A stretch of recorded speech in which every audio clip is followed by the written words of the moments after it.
नमस्कार साथियों, one day exam गुरु channel पर एक बार पुनः आप सभी का स्वागत है। तो फ्रेंड्स, आज के इस सेशन में हम आपके लिए मैथ का प्रैक्टिस सेट लेकर आया हूं, जो कि बीपीएससी 3.0 तथा पिछले बीपीएससी टीआरई 1 और टीआरई 2 में जैसा प्रश्न पूछा गया था, ठीक उसी पैटर्न पर आधारित हम मैथ के कुछ प्रश्नों का प्रैक्टिस सेट लेकर आया हूं। तो मेरा नाम सोनू सर है। तो फ्रेंड्स, आइए हम लोग प्रैक्टिस सेट देखते हैं और इस क्वेश्चन को सॉल्व करते हैं और देखते हैं। फ्रेंड्स, आज का मेरा पहला क्वेश्चन है, आपके स्क्रीन पर दिखाई दे रहा होगा। 5 अंकों की वह बड़ी से बड़ी संख्या कौन सी है जो 13, 15, 18 और 21 से विभाज्य है। तो दोस्तों, ऐसे प्रश्नों को सॉल्व करने के लिए हम सबसे पहले देख लेते हैं। इसमें आपको एक कीवर्ड दिखाई दे रहा है क्या? बड़ी से बड़ी संख्या, यानी जहां बड़ी से बड़ी संख्या पूछ दिया जाता है वहां क्या होता है, एचसीएफ, दिए गए संख्याओं का एचसीएफ निकाला जाता है, ठीक है। और जहां लघुत्तम या फिर छोटी संख्या पूछा जाता है या फिर न्यूनतम संख्या पूछ दिया जाता है, वहां पर क्या होता है, एलसीएम निकाला जाता है। इतना बात का आप लोग ध्यान दीजिएगा। तो इसमें क्या दिया है कि बड़ी से बड़ी संख्या कौन सी है जो 13, 15, 18 और 21 से विभाज्य है, ठीक है। तो हम लोग क्या करेंगे, 13, 15, 18 और 21 का क्या कर लेंगे, या तो फिर हम लोग एचसीएफ कर लेंगे या एचसीएफ निकाल लेंगे, और उससे एचसीएफ जो है इन चारों में से जो है जो संख्या विभाजित होगी उसको हम लोग एचसीएफ मान लेंगे, आंसर मान लेंगे, ठीक है। तो पहला विकल्प क्या दिया है इसमें, तो आपको क्या करना है, इन दिए गए संख्याओं से हमको देखना है कि इनमें से कौन सी संख्या है जो कि कट जाएगी आसानी से। तो क्वेश्चन में चूंकि दिया कि बड़ी से बड़ी संख्या, इसलिए हम सबसे बड़ी संख्या को चुनेंगे पहले। तो सबसे बड़ी संख्या इन चारों में कौन सी है, वो जो ऑप्शन पहला दिया गया है, ऑप्शन पहले में जो है सबसे बड़ी संख्या दी गई है। तो इससे हम लोग चेक करेंगे क्या यह कर सकता है। अच्छा, एक बात बताइए आप लोग, 15 का फैक्टर क्या होता है? 15 का फैक्टर क्या हो जाएगा, 3 और 5, 3 गुणे 5 हो जाएगा, ठीक है। 18 का फैक्टर क्या हो जाएगा, 2 गुणे 3 गुणे 3, और 21 का फैक्टर क्या हो जाएगा, 3 गुणे 7। यानी दिया गया संख्या जो है हम कैसे पता करेंगे, देखिए इसमें 3 आया ना, तो पहले देख लें क्या संख्या 3 से कट रही है। 3 से विभाज्यता का नियम क्या है कि दिए गए सभी संख्याओं का योग जो है 3 से कटना चाहिए। 9 3 से कट गया, ये भी 9 3 से कट गया, और 1 और 2 मिलाकर 3, यानी ये भी 3 से कट गया, यानी ये संख्या 3 से कट जाएगी। और 5 से भी कट जाएगी क्योंकि अंतिम में 0 है, 5 से भी कट जाएगी क्योंकि अंतिम में 0 या 5 रहता है, तो 5 से कट जाएगी। 2 से कटेगी कि नहीं, तो अंतिम में सम संख्या है इसलिए 2 से भी कट जाएगी। अब क्या करेंगे, हम चेक करेंगे 7 से या फिर 13 से। तो 7 से कटेगी नहीं, उसे चेक कर लीजिए। सबसे पहले हम लोग क्या 13 से देख लेते हैं कटती कि नहीं कटती है। तो 13 सते 91, 13 सते 91, बचे कितना, 8 बचेगा, यहाँ 81, 13 छक्का 78, 3 बच्चा 2 यानी 32, 13 से कटेगा, 13 दुना के 26, 6 बचा 0, 60, यानी 13 से ये संख्या नहीं कटेगी। अब हम क्या करेंगे, इसके बाद क्या करेंगे, हम लोग दूसरी संख्या को देखेंगे, क्योंकि 99 के बाद उससे छोटा क्या होगा, 98। तो इसको हम लोग देखेंगे, इसको हम लोग 13 से काटेंगे, तो 13 छक्का नहीं, 13 सते 91, 13 सते 91, कितना बचा, 7 और 2 72, 13 पांचे 65, अब कितना बचा, 7 और 8, 13 छक्का 78, 13 जीरो 0, यानी ये संख्या जो है 13 से कट गई, 13 से कट गई। 3 से कटे कि नहीं वो भी देख लीजिए, 9 कट गया, 8 2 10 8 18, यानी ये 3 से कट जा रही है।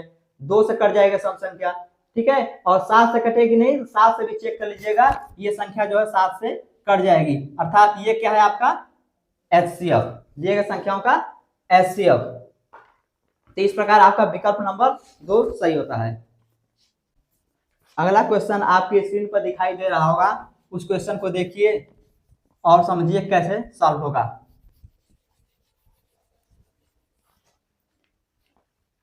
अगला क्वेश्चन क्या बोल रहा है, 6 घंटिया क्रमशः 3 4 6 7 8 और 12 सेकंड के अंतराल पर बजती हैं। कितना सेकंड के अंतराल पे? 3, 4, 6, 7, 8 और 12, यानी 6 घंटियां क्रमशः इतना इतना सेकंड के अंतराल पर बजती हैं। तो वह कितने सेकंड के बाद पुनः एक साथ बजेंगी? तो ऐसे सवालों के लिए हम क्या करते हैं, जहां कहीं भी आपको एक साथ कोई दोबारा घटना घटने की बात कही जाती है, जैसे घंटी के लिए बोल दिया गया कि इतने इतने सेकंड का अंतराल पर बजती हैं, तो दोबारा कब एक साथ बजेंगी, या फिर दौड़ से संबंधित प्रश्न आ जाता है आपके सामने कि कोई व्यक्ति इतना इतना सेकंड के अंतराल पर दौड़ लगाता है, तो एक स्थान पर वह पुनः कितने सेकंड बाद मिलेगा। ऐसे प्रश्नों के लिए हम क्या करते हैं, डायरेक्ट उनका एलसीएम निकाल देते हैं। क्या करते हैं? उनका एलसीएम निकाल देते हैं। ठीक है, एलसीएम निकाल दीजिए, जो आएगा उतने सेकंड के पश्चात वो क्या करेगी, घंटियां दोबारा एक साथ बजेंगी। या फिर एलसीएम निकालेंगे या तो आप डिवीजन मेथड से, तो एलसीएम निकाल देख लीजिए डिवीजन मेथड से कितना आ रहा है, इनका एलसीएम निकाल दीजिए। ठीक है, पहले आप जो सिंपल मेथड है उसको देख लीजिए, उसके बाद इस पर हम ट्रिक बताएंगे आपको। इसका एलसीएम निकालेंगे पहले किससे, 2 से, 2 दूना के 4, इसका एलसीएम कितना हो गया, 2 दूना के 4 दूना के 8 3 के 24 7 कितना हो जाएगा, 24 गुणे 7, 7 चौका 28 के 8 हाथ में लगा 2, 7 दूना के 14 2 16, यानी 168, यानी जो है आपकी घंटियां 168 सेकेंड के अंतराल पर पुनः जो है एक साथ बजेंगी। ये तो आपका जो नॉर्मल जो विधि होता है डिवीजन मेथड से एलसीएम निकालकर, इस तरह से आप कर लिए। ठीक है, लेकिन हम लोग को परीक्षाओं में ऐसे नहीं करना है। परीक्षा में हम लोग कैसे करेंगे, हम परीक्षा में हम लोग ऑप्शन का प्रयोग करके करेंगे।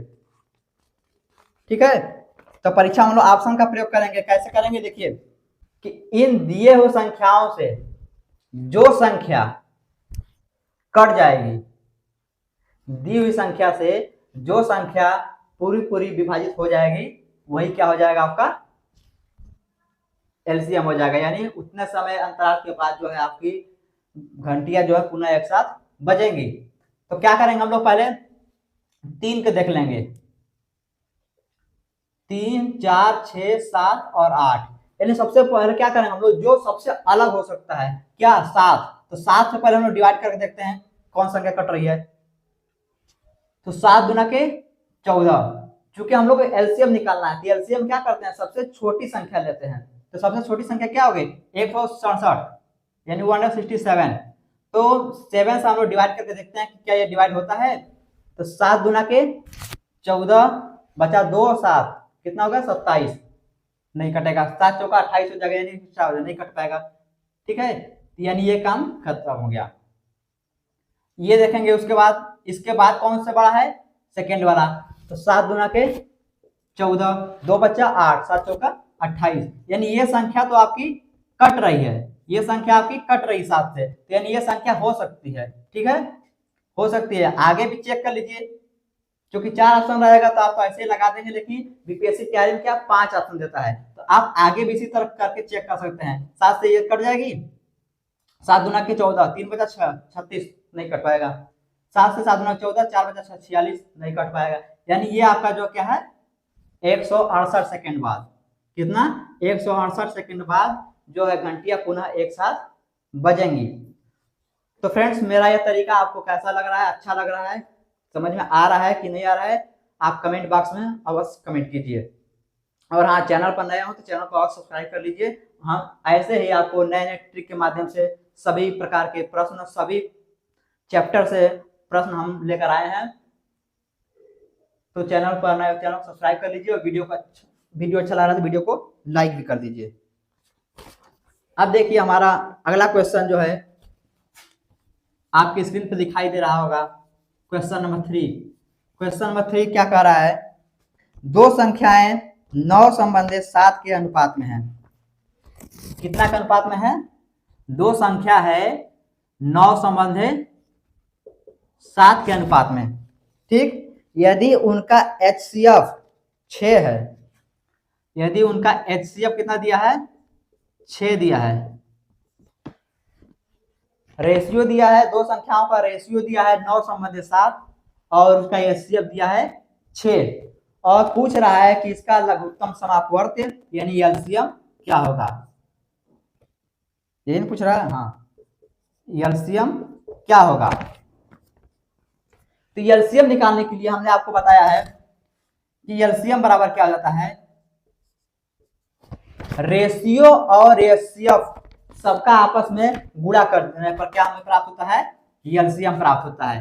तो 9 गुणे 7 गुणे कितना 6,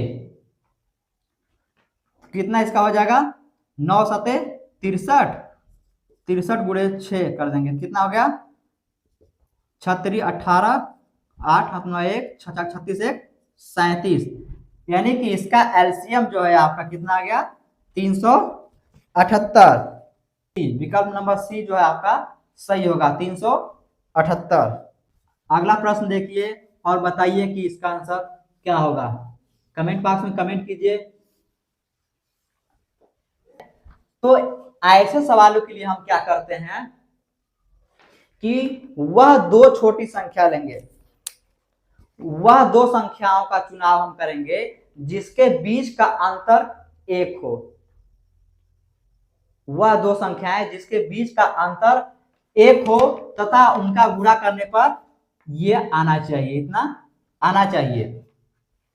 तो क्या करेंगे, इसका फैक्टर क्या होगा, क्या हो जाएगा 2 गुणा 3, 2 3 6, यानी 6 का फैक्टर 2 गुणा 3 हो गया। अब क्या करेंगे हम, अब इसके बाद यदि चिन्ह क्या है आपका प्लस का है, किसका है, चिन्ह यदि धनात्मक है तो हम बड़ी संख्या का चुनाव करेंगे और यदि चिन्ह ऋणात्मक है तो हम छोटी संख्या का चुनाव करते हैं। तो यहां पर आपके सामने कौन सा चिन्ह दिखाई दे रहा है, तो यहां पर आपके सामने धनात्मक चिन्ह दिखाई दे रहा है यानी प्लस का चिन्ह दिखाई दे रहा है, तो इसका आंसर क्या हो जाएगा 3, क्या हो जाएगा 3। आपको समझ में आ रहा है कि नहीं, कमेंट बॉक्स में कमेंट कीजिए और आंसर भी आप लोग देते रहिए और वीडियो के लास्ट में आप कमेंट बॉक्स में कमेंट करके जरूर बताइएगा कि कितने प्रश्न आपके सही हुए हैं। तो फ्रेंड्स आपकी स्क्रीन पर अगला क्वेश्चन दिखाई दे रहा है, देखिए उस क्वेश्चन में क्या बोल रहा है, ये एज रिलेटेड क्वेश्चन है, जैसा कि 3.0 में जो है आपका ऐसे क्वेश्चन पूछा गया है, यानी इस प्रकार का क्वेश्चन आपके 3.0 में पूछा गया है, तो उसी पर आधारित जो है ये क्वेश्चन आपका हम लेकर आए हैं। इसमें क्या बोल रहा है कि 36 विद्यार्थियों की एक समूह की वर्तमान औसत आयु कितना है, 14 वर्ष, यानी कितने विद्यार्थी का 36, 36 विद्यार्थियों की वर्तमान औसत आयु कितना है 14, यही ना बोला गया है, 36 विद्यार्थियों की एक समूह की वर्तमान औसत आयु 14 वर्ष है। अच्छा आगे क्या बोल रहा है, जब शिक्षक की आयु सम्मिलित की जाती है, यानी जब एक शिक्षक की आयु सम्मिलित की जाती है तो कितना हो, संख्या कितना होती है 36 से कितना हो जाएगी 37, तो औसत आयु 1 वर्ष बढ़ जाती है। तो औसत आयु कितना हो जाएगा, जब 36 से सब 37 होगा तो औसत आयु भी 1 वर्ष बढ़ जाएगा, यानी 14 से 15 हो जाता है। ठीक है, अब क्या होगा, जब 36 का औसत आयु 14 था, शिक्षक के बढ़ जाने से यानी 1 की वृद्धि हो जाने से औसत आयु में भी 1 की वृद्धि हो गई। ठीक है, यहाँ पे कितने हो गए, वृद्धि हो गया +1 और यहाँ पे कितने की वृद्धि हुआ +1। ठीक, अब हम क्या करते हैं, शिक्षक की आयु क्या होगी, तो शिक्षक की आयु क्या होगी, इसके लिए हम क्या करेंगे, इस 1 + 1 का गुणा 36 से करेंगे, 36 से करेंगे और 15 से गुणा इस +1 का करेंगे। ठीक, तो 15 एक कम 15, चाहे इसको पहले गुणा कर लीजिए या नीचे वाले पहले गुणा कर लीजिए, उससे कोई फर्क नहीं पड़ने वाला है। ठीक है, तो 15 एक कम 15, कितना हो गया 15 और 36 से कम 36, चिन्ह किससे आएगा प्लस का, क्योंकि प्लस है, तो 36 से कम 36। ठीक, कितना हो गया 51 वर्ष। यानी जो है आपके शिक्षक की आयु क्या हो जाएगी? 51 वर्ष। आपके शिक्षक की आयु जो है 51 वर्ष हो गई। तो इस तरह आपको बहुत ही शार्ट तरीके में निकालने की आवश्यकता होती है, और इसी पर सेम इसी टाइप का क्वेश्चन जो है टीआरई 3.0 में आया हुआ है। आप पेपर जिसके पास होगा मिलाकर देख सकते हैं कि टाइप सेम है, बस क्वेश्चन हम चेंज किए हैं। अच्छा, तो इस प्रकार आपका विकल्प कौन सही हो जाएगा? विकल्प नंबर 4 जो है आपका सही हो जा रहा है, 51 वर्ष। अगला क्वेश्चन देखिए क्या कहता है। अगला क्वेश्चन आपके स्क्रीन पर दिखाई दे रहा है, देखिए क्या बोल रहा है क्वेश्चन।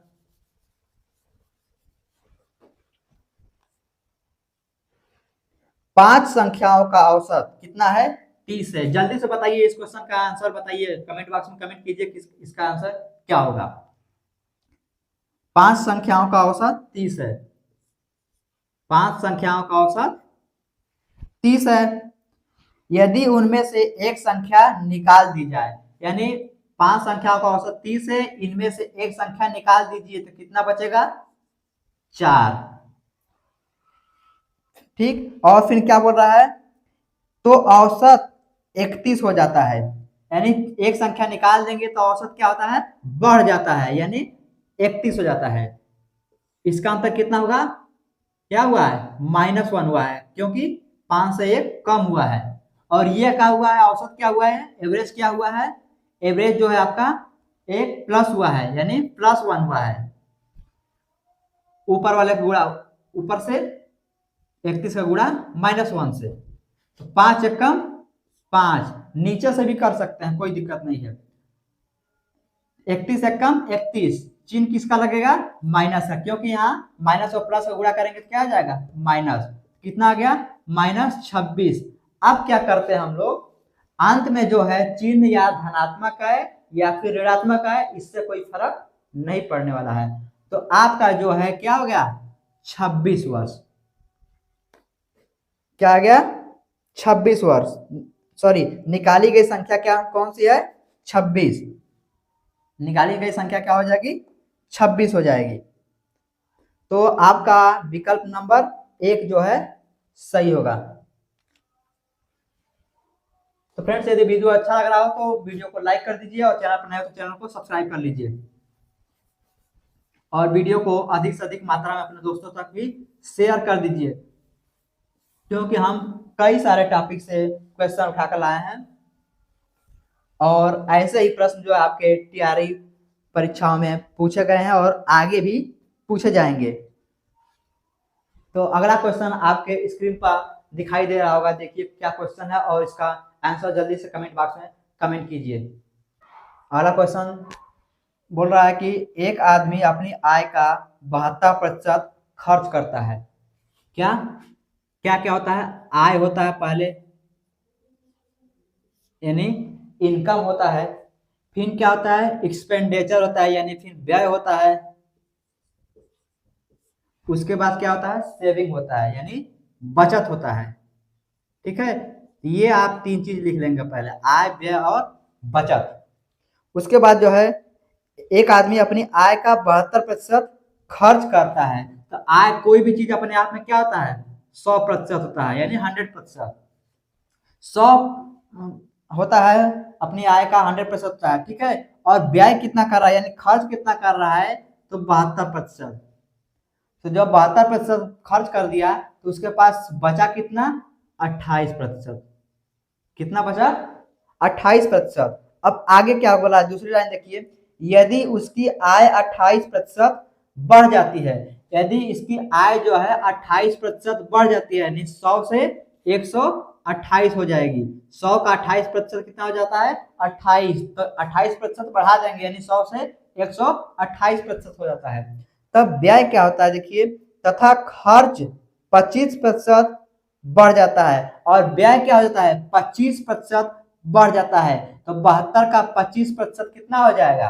72 का 25% कितना हो जाएगा? 18 हो जाएगा। कि कैसे कैसे निकालेंगे? देखिए 25%, यानी 1/4। 25% क्या कहते हैं? 1/4, 4 से काटेंगे, 18 चौका 72, यानी 18 बढ़ जाएगा। तो 72 में 18 ऐड कर देंगे तो कितना हो जाएगा, 90 हो जाएगा। ठीक है, नहीं निकालने आएगा तो यहाँ 72 का आप ऊपर अलग से भी निकाल लीजिएगा। जैसे 72 गुणे 25% बोल रहा है ना, तो 25/100, 25 से कम 25, 25 का 100, वही हम 1/4 से गुणा किए थे उसमें। ठीक है, तो कितना आ जाएगा, 90 आ जाएगा। तो बचत कितना हो जाएगा, तो 128 में से 90 माइनस कर देंगे तो 38 का बचत हो गया। ठीक है, कितने का बचत हुआ, 38 का बचत हो गया आपका। अब क्या बोल रहा है क्वेश्चन कि उसकी बचत में प्रतिशत वृद्धि या कमी क्या है। तो उसकी बचत में प्रतिशत वृद्धि हुई है कि कमी हुई है। जब पहले 28 बच रहा था, अब कितना बच रहा है, 38 रुपए बच रहा है। तो क्या होगी, 10 की तो वृद्धि ही तो हुई है। तो 10 की वृद्धि हुई है कितने पे, 10 की वृद्धि हुई, कितने पे वृद्धि हुई है, 28 पे, यानी 10/28 गुणे क्या बोल रहा है, प्रतिशत, तो गुणे 100 कर देंगे। अब इसको जब हम लोग सॉल्व करेंगे कितना आ जाएगा आपका, 35.7, सॉरी, चलिए सॉल्व कर देते हैं इसको हम। 2 5 10, 2 14 दूना के 28।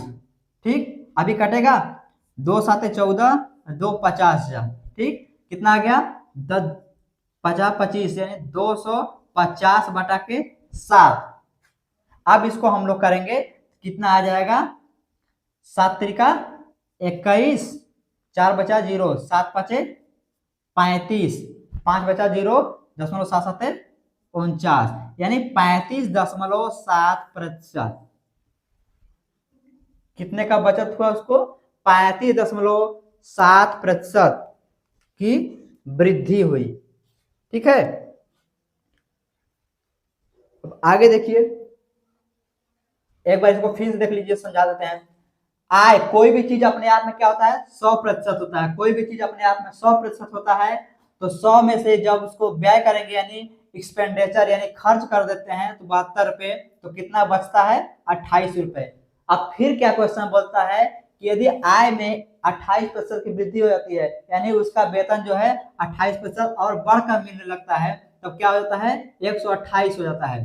तो जब 128 हो जाता है, तो व्यय में भी जो है आपका 25% की बढ़ोतरी कर देता है, यानी वो ज्यादा कमाने लगता है तो ज्यादा खर्च भी करना शुरू कर देता है। तो जब 25% की वृद्धि हो जाएगी तो क्या हो जाएगा, 72 से कितना हो जाएगा, 90 हो जाएगा।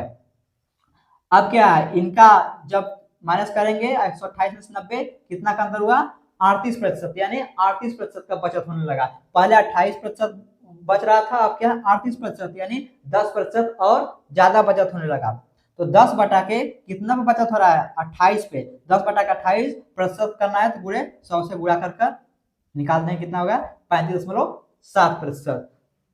तो दोस्तों उम्मीद कर रहे हैं कि आप लोग को यह अच्छी तरह से समझ में आ गया होगा। अब इस तरह के सवालों में आप बिल्कुल भी गलती नहीं करेंगे। अगला क्वेश्चन देखिए, आपके सामने स्क्रीन दिखाई दे रहा होगा। क्वेश्चन क्या बोल रहा है, जहां कहीं भी आप लोग को समझने में परेशानी होगी, आप कमेंट बॉक्स में कमेंट अवश्य करिए, आपके कमेंट का रिप्लाई दिया जाएगा। और वीडियो अच्छा लग रहा है तो वीडियो को लाइक कर दीजिए, चैनल पर नए तो चैनल को भी सब्सक्राइब कर दीजिए, और अधिक से अधिक मात्रा में अपने दोस्तों तक शेयर कर दीजिए, ताकि उनको भी इन तरीकों का, इन ट्रिक्स का जानकारी मिल सके।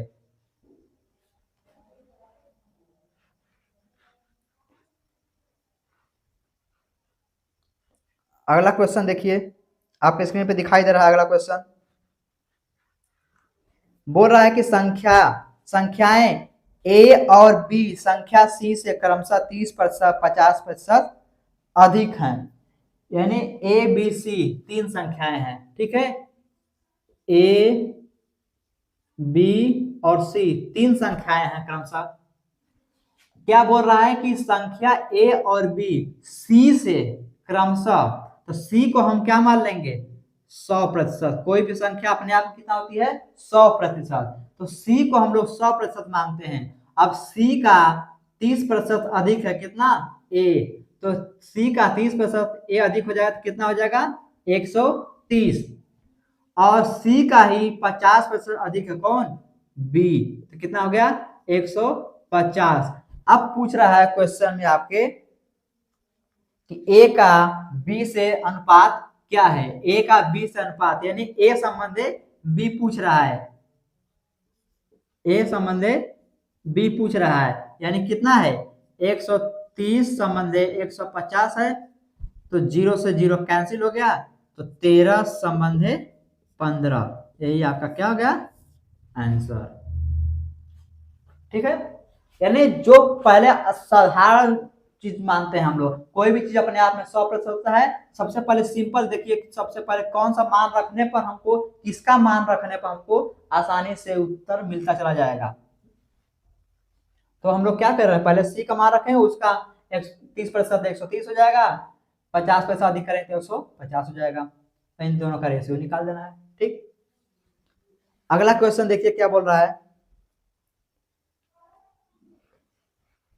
अगला क्वेश्चन आपके स्क्रीन पर दिखाई दे रहा होगा, क्वेश्चन देखिए और सॉल्व करने की कोशिश कीजिए और कमेंट बॉक्स में आंसर भी कमेंट कीजिए।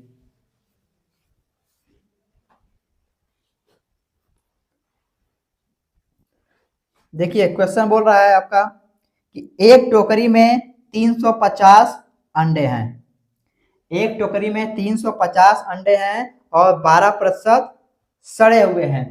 कोई भी चीज अपने आप में कितना होता है 100%, ठीक है, और 12% सड़ गया, 12% जब अंडा सड़ गया तो कै प्रतिशत सुरक्षित बचा, जल्दी बताइए 88%। ठीक है, जब 100% में से 12% अंडे सड़ गए, 88% बचे। ठीक है, और आपको 100% का मान कितना दिया है 350। कोई भी चीज देखिए बटा के नीचे लिखिए पहले 100%, 100% का मान कितना दिया है 350, यानी 100 का मान 350 दिया है और पूछ रहा है कि बचे हुए अंडे कितने हैं, बेचे जाने लायक अंडे कितने हैं, तो बेचे जाने लायक अंडे कितने प्रतिशत हैं, तो 88%। 100 का मान 350 दे दिया, 88 का मान निकालने को बोल रहा है। ठीक है, अब क्या करेंगे, इसको हम लोग 0 से 0 कैंसिल कर देते हैं, 2 पाँचे 10, 2 44 88, 5 एकम 5, 5 साते 35, 7 चौका 28 के 8 हाथ में लगा 2, 7 चौका 28, 2 30, यानी जो है कुल 308 अंडे जो हैं बेचने लायक सुरक्षित बचे हैं। ठीक है, यानी कोई भी चीज जिसका वैल्यू दिया रहता है उसको नीचे और कितना दिया रहता है उतना से गुणा करना है, और जो वैल्यू पूछा जाता है ऊपर उतना से गुणा कर देते हैं। ठीक, तो आइए देखते हैं अगला क्वेश्चन। अगला क्वेश्चन आपके स्क्रीन पर दिखाई दे रहा होगा, और क्वेश्चन क्या बोल रहा है, रेशियो का क्वेश्चन है, बहुत ही मजेदार चीज है। देखिए क्या बोल रहा है क्वेश्चन, ए संबंधे बी, क्या बोल रहा है A ratio B, A ratio B का मान कितना दिया है 2:3, बी रेशियो यानी बी संबंधे सी, बी रेशियो सी का मान कितना दिया है 6:8। अब हम लोग क्या करेंगे, और आपको पूछ रहा है A ratio B ratio C, यही क्वेश्चन पूछ रहा है। तो इसके लिए हम लोग क्या करते हैं, पहले सीधा सीधा गुणा कर देते हैं, ठीक, उसके बाद फिर क्रॉस मल्टीप्लाई कर देंगे इसका, ठीक है, और उसके बाद फिर ऐसे सीधा गुणा कर देंगे, तो 2 छक्का 12 रेशियो 3 छक्का 18 रेशियो 3 आठे 24। ठीक है, अब इसको देखिए ऑप्शन में यदि यह दिया रहता है तो यही आपका आंसर सही हो जाएगा, और यदि आंसर में ये नहीं दिया है इसको काट कर आप छोटा कर लीजिए, देखिए किस संख्या से तीनों संख्याएं कट रही हैं। तो 6 के टेबल में जो है 6 के पहाड़े में तीनों संख्याएं आती हैं। तो 6 दूना के 12, 6 तिरी के 18 और 6 चौका 24। ठीक, तो उम्मीद करते हैं कि आप लोग को यह रेशियो का तरीका भी अच्छा लगा होगा और परीक्षा में ऐसे ही तरीके से सॉल्व करना अच्छा होता है। इससे शॉर्ट ट्रिक्स आपको नहीं मिलेगा। तो ये आपका ए रेशियो, बी रेशियो, सी यानी 3 तक दिया था, और यदि आपको डी तक यदि दे दिया जाता है तब देखिए कैसे सॉल्व करेंगे आप। आपके सामने स्क्रीन पर क्वेश्चन दिखाई दे रहा होगा। क्या है क्वेश्चन देखिए। ए रेशियो बी का मान 2:5, ए रेशियो बी का मान 2:5 और बी रेशियो सी का मान 4:7 और क्या दिया है, सी रेशियो डी का मान 9:14। सी रेशियो डी का मान कितना दिया है, 9:14, यानी 2, 5, 4, 7, 9, 14। देखिए इसको कैसे हम लोग सॉल्व करेंगे। अब 2 तक था तो यहां कर दिए, अब 3 वाले में आ गया, 3 लाइन हो गया ना सब, तो हम लोग क्या करेंगे, इसका गुणा इससे, फिर इसका गुणा इससे, यानी आरी का गुणा आरी कर देंगे। ठीक, और लास्ट में इस आरी का गुणा भी इस आरी कर देंगे। और फिर देखिए, पहले देखिए ये A ratio B ratio C पूछ रहा है ना, A ratio B ratio C ratio D पूछ रहा है।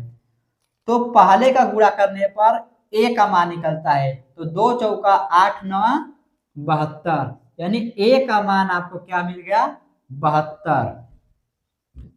ठीक, अब देखिए बी रेशियो का मान पूछ रहा है, तो यहां से चलेंगे अब हम लोग 5 का गुणा 4 से, फिर गुणा 9 से, तो 5 चौका 20, 9, 180, 5 चौका 20, 9, 180।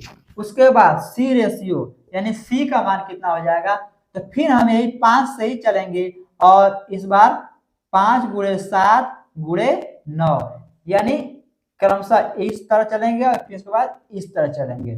तो 5 7 35 गुणे 9 करेंगे तो कितना हो जाएगा, 9 5 45 के 5 4, 9 3 27, 4 31, यानी 315। रेशियो डी का मान 5 7 35 गुणे 14 कर रहे हैं, कितना हो जाएगा, 35 गुणे 14, 14 5 70 के 0 हाथ में लगा 7, 14 तो यहाँ 42, 42 और 7 कितना हो जाएगा, 49, यानी 490। तो आपका A ratio B ratio C ratio D का मान निकल आया 72 रेशियो 180 रेशियो 315 रेशियो 490। तो उम्मीद करते हैं कि आप लोग को इन 4 रेशियो डी तक का भी मान निकालने आप लोग को आ गया होगा। अब इससे ज्यादा आपको रेशियो में मान निकालने के लिए नहीं पूछेगा। 2 यानी ए बी सी या फिर ए बी सी डी तक पूछ सकता है, इससे ऊपर आपको नहीं पूछेगा। तो अगला क्वेश्चन देखिए क्या है, अगला क्वेश्चन क्या बोल रहा है। तो फ्रेंड्स अगला क्वेश्चन आपके सामने स्क्रीन पर दिखाई दे रहा होगा, टाइम एंड वर्क का क्वेश्चन है। तो क्वेश्चन क्या बोल रहा है कि यदि 7 व्यक्ति 7 दिनों तक प्रतिदिन 7 घंटे कार्य करते हुए कार्य को 7 यूनिटें करते हैं, ठीक, तो 5 व्यक्ति 5 दिनों तक प्रतिदिन 5 घंटे काम करते हुए कितनी यूनिटें करेंगे। इस प्रकार के क्वेश्चन को सॉल्व करने के लिए आप एक छोटा सा फार्मूला याद रख लीजिए। क्या होता है, m1 d1 t1 बटा के W1, M1 D1 T1 बटा के W1 बराबर M2 D2 T2 बटा के W2। ठीक है, यम से मेन यानी आदमी हो गए, आदमियों की संख्या, डी फॉर डे यानी दिनों की संख्या, टी फॉर टाइम यानी समय, डब्ल्यू फॉर वर्क यानी कुल कार्य कितना हुआ। तो इसी फार्मूला पर आप जो है दिए गए मान को पुट करके आप प्राप्त कर सकते हैं आंसर। तो देखिए क्या दिया है, यम1 का मान क्या दिया है, 7 व्यक्ति, यम1 बराबर कितना दिया है 7, कितना दिया है फ्रेंड्स 7 दिया है। तो 7 व्यक्ति जो है आपका 7 दिन कार्य करते हैं और 7 घंटे कार्य करते हैं। 7 व्यक्ति 7 दिन 7 घंटे कार्य करते हैं तो कुल 7 यूनिट कार्य करते हैं। कितना, 7 यूनिट कार्य करते हैं। तो 5 व्यक्ति 5 दिनों तक, तो M2 कितना दिया है 5 व्यक्ति, D2 कितना दिया है 5 दिनों तक 5 घंटे कार्य करते हैं। कितना, 5 घंटे कार्य करते हैं। तो कार्य की यूनिटों की संख्या कितनी होगी, यानी WT आपसे पूछा गया है। ठीक, तो इसको क्या करेंगे हम लोग, 7 से 7 कैंसिल, और कुछ कटने लग है, और कुछ कटने लग नहीं है, क्या करेंगे तिर्यक गुणा कर दीजिए। तो W2 बराबर 50 25 5 125 बटा के 7 7 49। ठीक है, यानी तिर्यक गुणा करेंगे, W2 बराबर 50 25 5 125 बटा के 7 गुणे 7 नीचे आएगा तो कितना हो जाएगा 49। तो आपका कितना हो गया, W2 का मान कितना लेके आया 125 बटा के 49, आपके W2 का मान निकल कर आया है। अगला क्वेश्चन देखिए, अगला क्वेश्चन देखिए क्या बोल रहा है, ए तथा बी, क्या ए तथा बी दोनों मिलकर एक कार्य को 20 दिन में पूरा कर सकते हैं। ए तथा बी मिलकर किसी कार्य को 20 दिन में पूरा कर सकते हैं। बी अकेले उसी कार्य को 36 दिन में कर सकता है, तो ए अकेले उसी कार्य को कितने दिन में पूरा करेगा। तो इस प्रकार के क्वेश्चन के लिए हम लोग क्या करेंगे कि ए प्लस बी लिख लेते हैं पहले हम लोग, क्या ए प्लस बी मिलकर किसी कार्य को कितने दिन में 20 दिन में पूरा कर रहे हैं। ठीक है, और बी जो है उसी कार्य को अकेला जो है 36 दिन में पूरा कर रहा है। तो ए कितने दिन में पूरा करेगा यही आपसे पूछा गया है। तो हम क्या करेंगे, पहले कुल कार्य निकालेंगे कि टोटल वर्क कितना हुआ। तो 20 और 36 का क्या करेंगे, एलसीएम निकालेंगे हम लोग।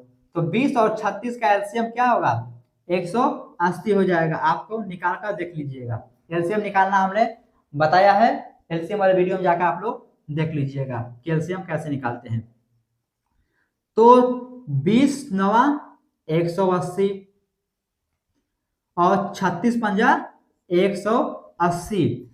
तो यदि जो है इसमें क्या निकलता है इफिशियंसी, यानी ए प्लस बी की इफिशियंसी कितनी हो गई 9 हो गई, यानी ए प्लस बी मिलकर एक दिन में 9 कार्य कर रहे हैं, और बी अकेला जो है एक दिन में कितना कार्य कर रहा है 5 कार्य कर रहा है, यानी ए प्लस बी की कार्य क्षमता हो गई 9 और बी की अकेले कार्य क्षमता हो गई 5। तो वही आपसे पूछ रहा है कि जब ए अकेले कार्य करेगा तो कुल कार्य कितने दिन में करेगा।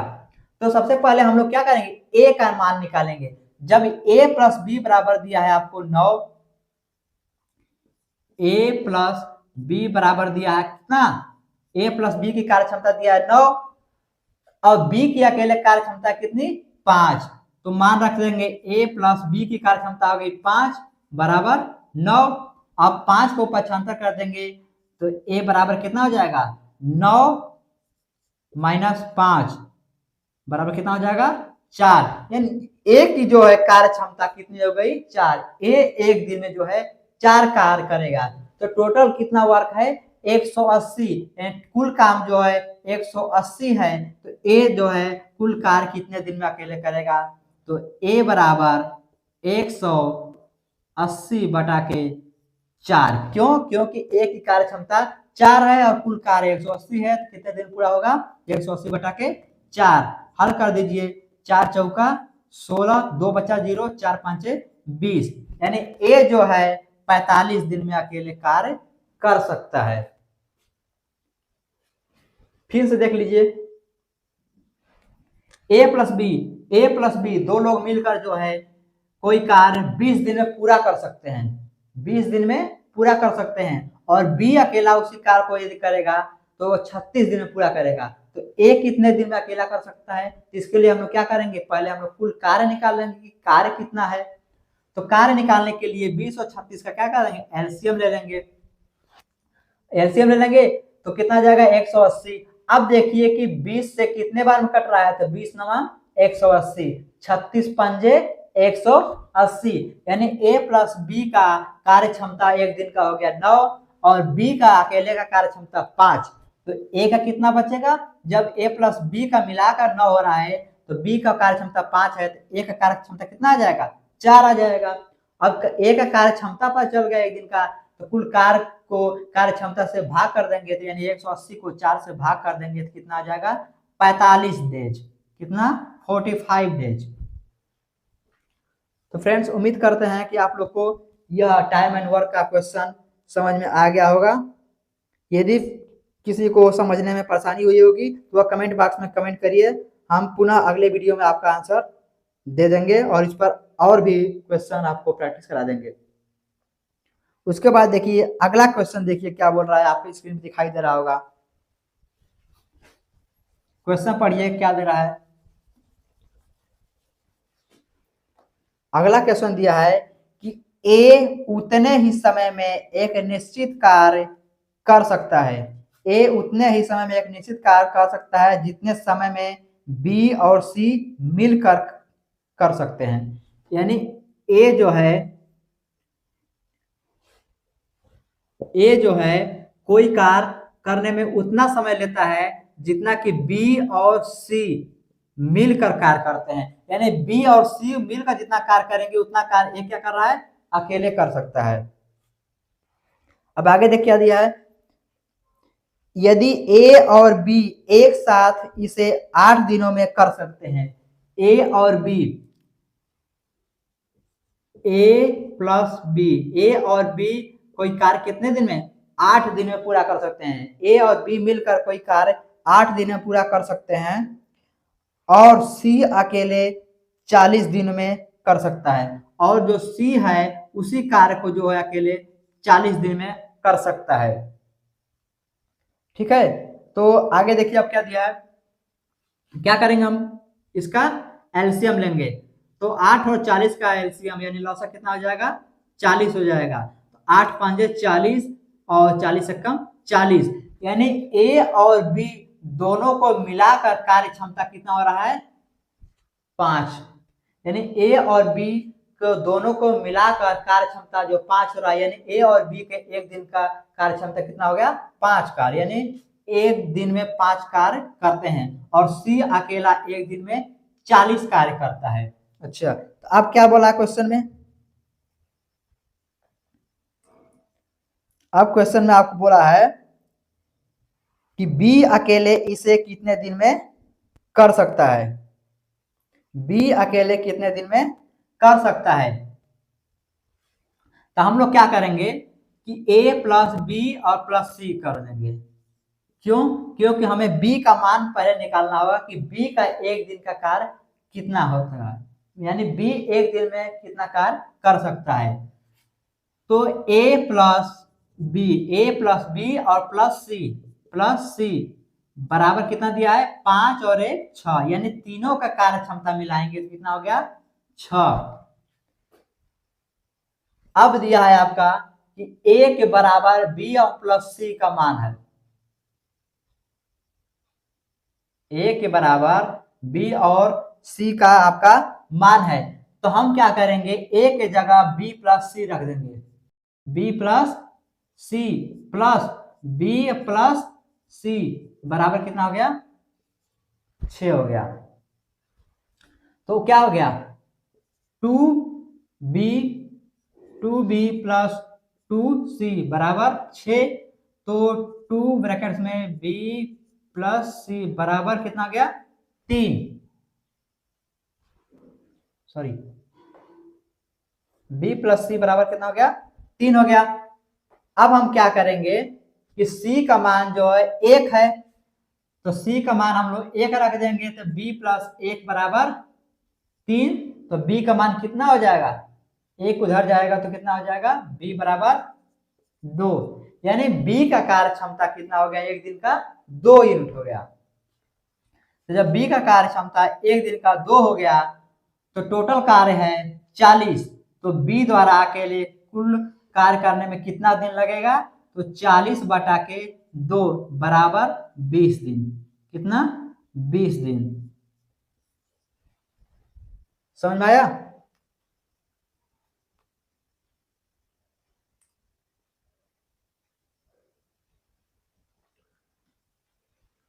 समझ में आया कि नहीं आया?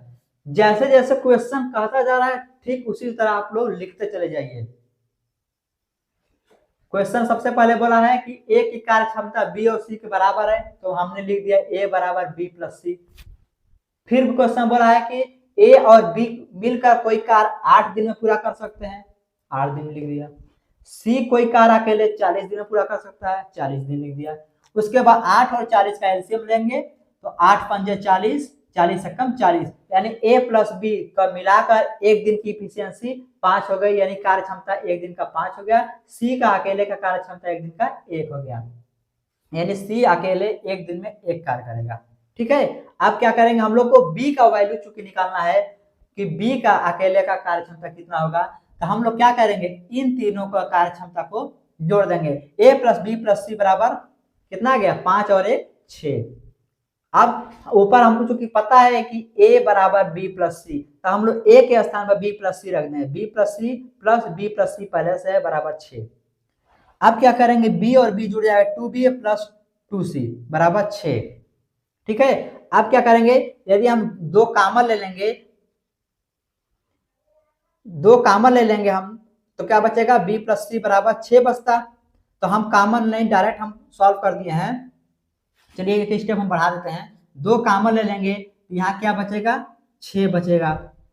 अब जो है 2 से 6 को काट देंगे तो 3 बार में, और b प्लस सी बचा तो c का स्थान पे 1 मान रख दिए, तो b बराबर कितना हो गया 3 में से 1 जाएगा 2 हो जाएगा। तो b का मान कितना हो गया 2 हो गया।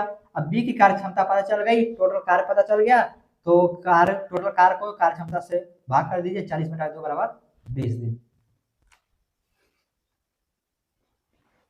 आगे देखिए अगला क्वेश्चन क्या बोल रहा है।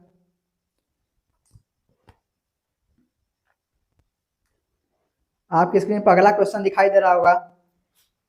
ए क्या बोल रहा है क्वेश्चन, ए 4/5 भाग काम 20 दिन में कर सकता है।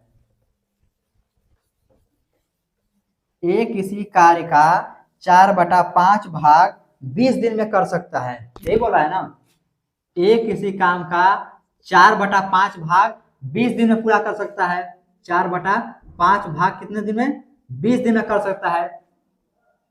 ठीक, तो हम 5/5 भाग कितने दिन करेगा, यानी पूरा कार्य कितने दिन में करेगा, पूरा कार्य कितने दिन करेगा, तो पूरा कार्य करेगा आपका 25 दिन में। ए बराबर 25 दिन।